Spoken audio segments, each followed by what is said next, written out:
Fertilizing your lawn is easier than you think, and the benefits are huge. You'll have a better looking lawn, fewer weeds, diseases, and pests with less maintenance when your lawn is properly fertilized.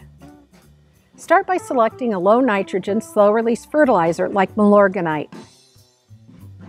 It's goof proof, reducing the risk and fear of damaging your lawn.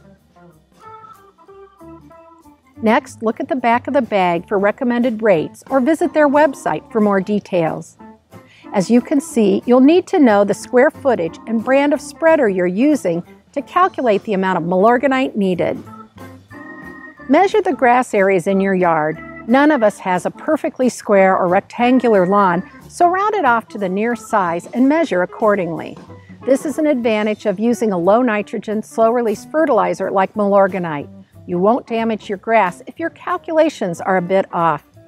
Measure the length and width of each area to be fertilized. Now multiply the length times the width of each area to get the total square footage.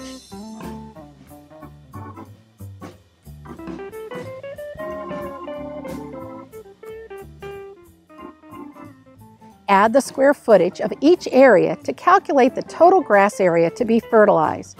Here's an example.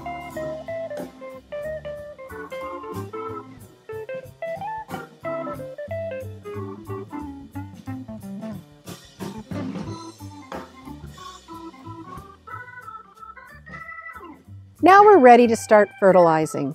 Mow your lawn before applying the fertilizer for more even distribution.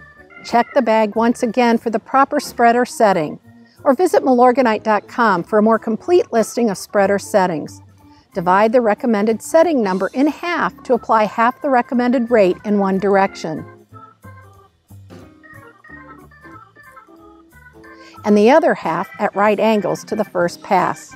This helps ensure a more even application and avoid stripes of dark and light green grass. Always sweep fertilizer off walks, drives, and other hard surfaces, and wash your hands after working on the lawn or in the garden. As you can see, it's easier than you think. Just check the label, measure, and use some simple math to calculate your fertilizer needs. And with Milorganite's goof-proof formulation, you're sure to be successful.